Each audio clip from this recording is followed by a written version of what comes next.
Le Seigneur soit avec vous. Et avec votre esprit. Évangile de Jésus-Christ selon saint Matthieu. Gloire à toi, Seigneur. Comme les disciples s'étaient rassemblés autour de Jésus sur la montagne, il leur disait : Je vous le déclare, si votre justice ne surpasse pas celle des scribes et des pharisiens, vous n'entrerez pas dans le royaume des cieux. Vous avez appris qu'il a été dit aux anciens : Tu ne commettras pas de meurtre, et si quelqu'un commet un meurtre, il en répondra au tribunal. Eh bien moi, je vous dis, tout homme qui se met en colère contre son frère en répondra au tribunal. Vous avez appris qu'il a été dit : Tu ne commettras pas d'adultère.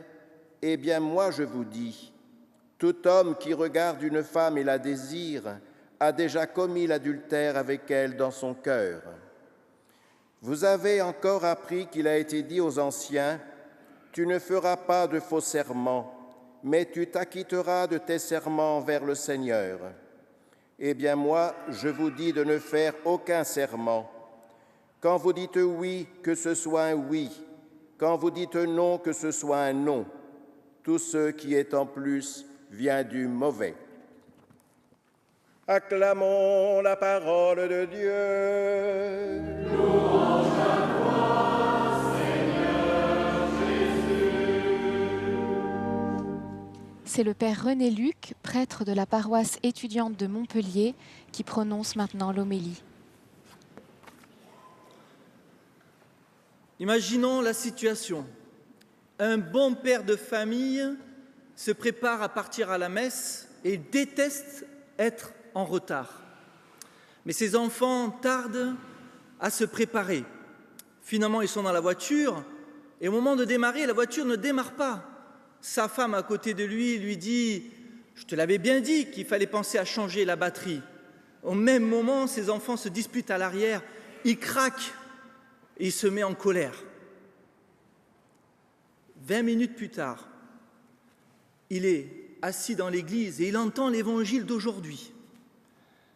Jésus dit : « Eh bien moi, je vous dis, tout homme qui se met en colère en répondra au tribunal. » Intérieurement, il ne peut pas s'empêcher de se dire, on voit bien que Jésus n'avait ni enfant ni voiture.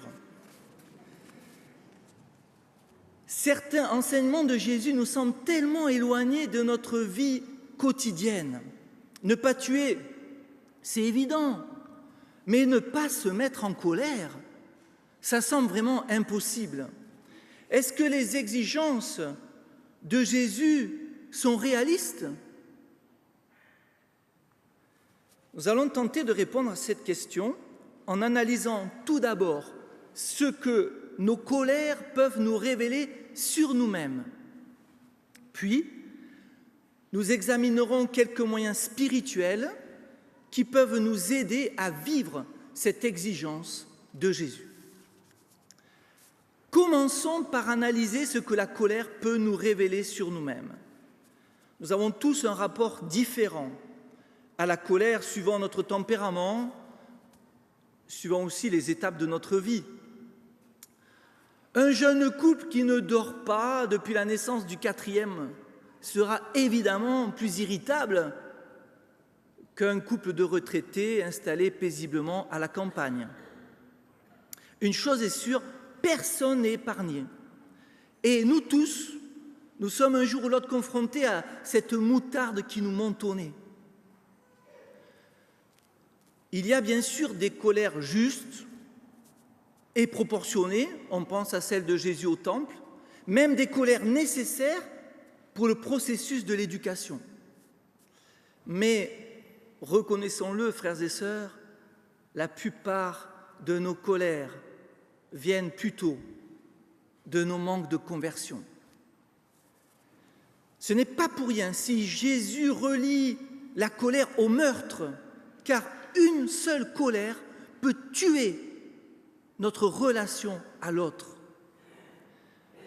La colère peut aussi révéler notre manque de maturité. Chez les Inuits, ce peuple du pôle Nord, c'est très mal vu de se mettre en colère. Et lorsqu'un adulte se met en colère, on dit de lui que c'est quelqu'un qui est resté à l'état d'enfance. La colère peut encore révéler notre difficulté à communiquer. On se sent incompris, même méprisé par son patron, on n'arrive pas à en parler, ça rumine, et puis un jour ça finit par exploser. Notre colère peut également révéler notre attachement excessif aux choses matérielles. Celui qui tient à sa voiture plus que tout va se mettre dans une énorme colère pour un tout petit accrochage. Vous pourrez compléter cette courte analyse chez vous en vous posant cette question: qu'est-ce que mes colères me révèlent sur moi-même? Venons-en maintenant à notre second point, en examinant quelques moyens spirituels qui peuvent nous aider à vivre cette exigence de Jésus. Dans l'Épître aux Galates, chapitre 5, saint Paul nous dit que la paix, la joie, la maîtrise de soi sont des fruits de l'Esprit Saint. On peut en déduire que maîtriser sa colère, c'est globalement le fruit d'un cheminement spirituel.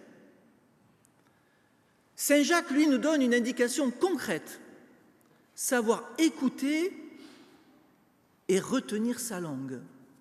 Je cite: « Sachez-le, mes frères bien-aimés, chacun doit être prompt à écouter, lent à parler, lent à la colère, car la colère de l'homme ne réalise pas ce qui est juste devant Dieu. » Mais je crois que le meilleur moyen, c'est vraiment Jésus qui nous le donne dans un verset au chapitre 11 de l'évangile de Matthieu, lorsqu'il nous dit « Apprenez de moi que je suis doux et humble de cœur. » Cultivez la douceur et l'humilité en répétant cette formule: Jésus, doux et humble de cœur, rends mon cœur semblable au tien. Voilà certainement un excellent moyen pour progresser contre toute forme de colère. Permettez-moi, frères et sœurs, de rajouter un moyen qui n'est pas présent dans la Bible. Pensez à réparer ou à changer les choses matérielles chez vous qui fonctionnent mal. C'est quand même plus facile de changer la batterie de sa voiture que de changer les gens qui vivent avec vous. En conclusion, la prochaine fois que nous serons tentés par la colère, rappelons-nous cette simple formule de Jésus. Jésus, doux et humble de cœur, rends mon cœur semblable au tien. Amen.